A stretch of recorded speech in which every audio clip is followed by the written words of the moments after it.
Hello കൂട്ടുകാരെ, തനി രുചിയുടെ മറ്റൊരു എപ്പിസോഡിലേക്ക് എല്ലാവർക്കും സ്വാഗതം. അപ്പോൾ ഞാനിന്ന് വന്നിരിക്കുന്നത് ചോറിൻ്റെ കൂടെ കഴിക്കാൻ പറ്റിയ വൻപയർ മെഴുക്ക് പുരട്ടിയുടെ റെസിപ്പിയുമായിട്ടാണ്. അപ്പോൾ ഇതെങ്ങനെയാണ് തയ്യാറാക്കുന്നതെന്ന് നോക്കിയാലോ.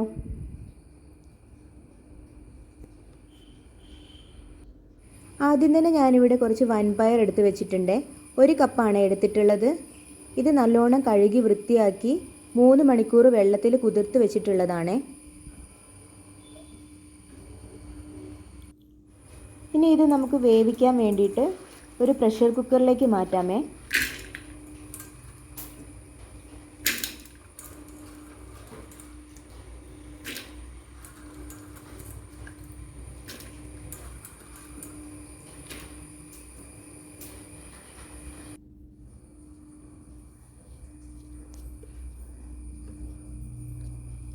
ഇനി ഇതിലേക്ക് വേണ്ട പൊടികളൊക്കെ ഇട്ട് കൊടുക്കാം.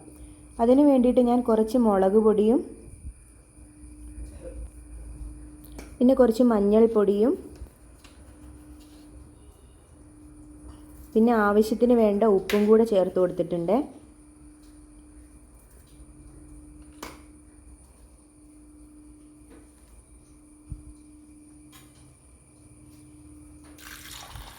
ശേഷം പയർ വേവാനായിട്ടുള്ള വെള്ളവും കൂടെ ചേർത്ത് കൊടുത്തിട്ടുണ്ട്. ഇനി നമുക്ക് അടച്ചു വെച്ച് വേവിക്കാം. അപ്പോൾ ഇത് വിസിലൊക്കെ വന്നിട്ടുണ്ട്. ഞാനിവിടെ 5 വിസിലാണ് ആക്കിയത്. ശേഷം നമുക്ക് തണുക്കാനായിട്ട് മാറ്റി വയ്ക്കാം. ഇനി നമുക്ക് മെഴുക്ക് പുരട്ടിയിലോട്ട് ചതച്ചിടാൻ വേണ്ടിയിട്ടുള്ള മിക്സ് തയ്യാറാക്കിയെടുക്കാവേ. അതിന് വേണ്ടി കുറച്ച് ചുവന്നുള്ളി, 4-5 വറ്റൽമുളക്, പിന്നെ ഒരു 10-12 അല്ലി വെളുത്തുള്ളി, പിന്നെ കുറച്ച് കറിവേപ്പില. ഇത്രയും സാധനങ്ങൾ ഞാൻ മിക്സിയിലിട്ടിട്ട് നന്നായിട്ട് ക്രഷ് ചെയ്തിട്ട് എടുത്തിട്ടുണ്ട്. അരഞ്ഞു പോകാണ്ടിരിക്കാൻ ശ്രദ്ധിക്കണേ.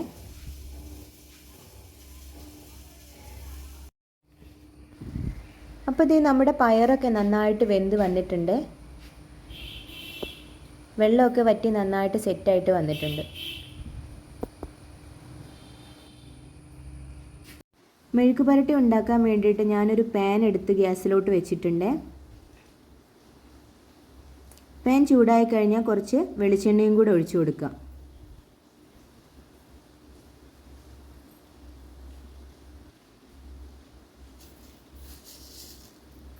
വെളിച്ചെണ്ണ നന്നായിട്ട് ചൂടായിട്ടുണ്ട്. ഇനി നമുക്ക് കടുക് പൊട്ടിച്ചെടുക്കാം.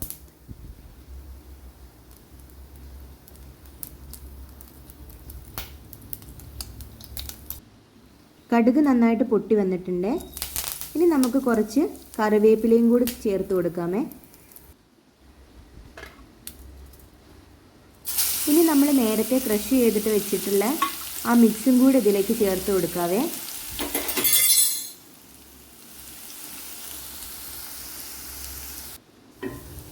ഒന്ന് നന്നായിട്ട് ഇളക്കി യോജിപ്പിച്ച് കൊടുക്കാം.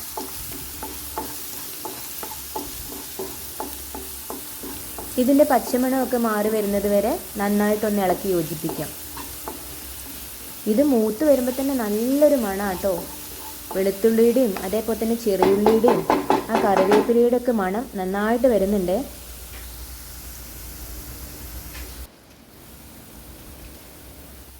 ഇനി നമുക്ക് നേരത്തെ വേവിച്ച് വെച്ചിട്ടുള്ള വൻപയറും കൂടെ ഈ മിക്സിലേക്ക് ചേർത്ത് കൊടുക്കാമേ.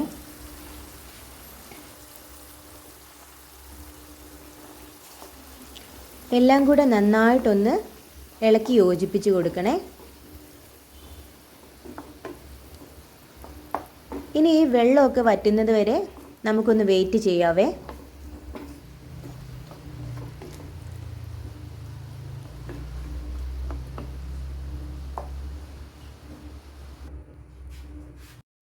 അപ്പോൾ ദേ നമ്മുടെ വൻപയർ മെഴുക്ക് പുരട്ടിയിലെ വെള്ളമൊക്കെ വറ്റിയിട്ട് നല്ല സെറ്റായിട്ട് വന്നിട്ടുണ്ട്. ഇത്